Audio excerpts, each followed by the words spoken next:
Hello students, welcome to Kota Academy. बेटा आज हम डिस्कस करेंगे क्लास 10th का क्वेश्चन। चैप्टर है आपका पॉलिनोमियल। ठीक है बेटा, बहुत ही अच्छा क्वेश्चन है आपका और एक क्वेश्चन आपका बोर्ड एग्जाम में जरूर पूछा जाता है। ठीक है बेटा, तो क्वेश्चन क्या है वो देख लीजिए आप। क्वेश्चन है आपका, find the zeros of the quadratic polynomial. Polynomial क्या दे रखी है बेटा, 9x² - 5। तो कह रहा है कि and verify the relation between the zeros and coefficient. Zeros और कॉफिशेंट में क्या बताना बेटा, हमें रिलेशन वेरीफाई करना है। तो सबसे पहले हम इसके फैक्टर कर लेते हैं बेटा। क्वाड्रेटिक क्या दे रखी है हमारे पास, क्वाड्रेटिक है 9x² - 5 = 0 ले लेते हैं बेटा। तो इसके फैक्टर करेंगे तो फैक्टर क्या आएंगे, इसको हम लिख सकते हैं 3x² माइनस √5 का स्क्वायर इक्वल्स टू 0। तो a² - b² कितना होगा बेटा, 3x + √5 into 3x minus √5 equals to 0।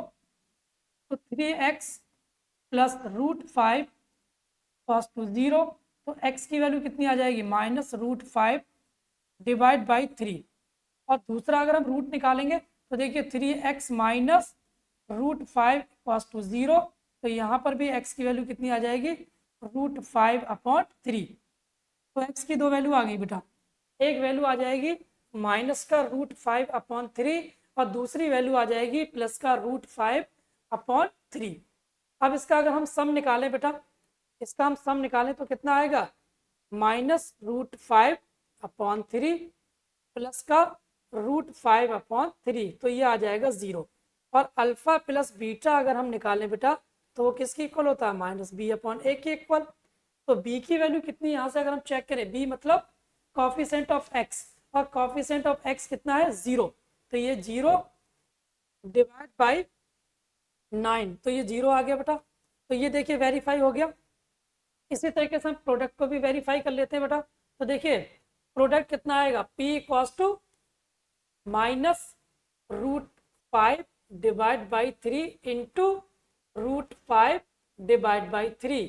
तो ये आ जाएगा माइनस का 5/9। और प्रोडक्ट ऑफ रूट निकालेंगे अगर अल्फा इंटू बीटा, तो ये किसके इक्वल होता है बेटा, c/a के इक्वल। और c की वैल्यू कितनी है बेटा यहाँ पर, -5, और a की वैल्यू कितनी है, 9। तो यहाँ पर भी आपका क्या हो गया बेटा, ये वेरीफाई हो गया। ठीक है, p भी हमारा कितना है, -5/n, और अल्फा इंटू बीटा भी कितना है, -5/9। क्लियर बेटा, तो ये वेरीफाई हो गया। बहुत ही इंपॉर्टेंट क्वेश्चन था और एक क्वेश्चन आपका बोर्ड में पूछा जाएगा। ठीक है बेटा, चलिए, okay, bye bye, take care.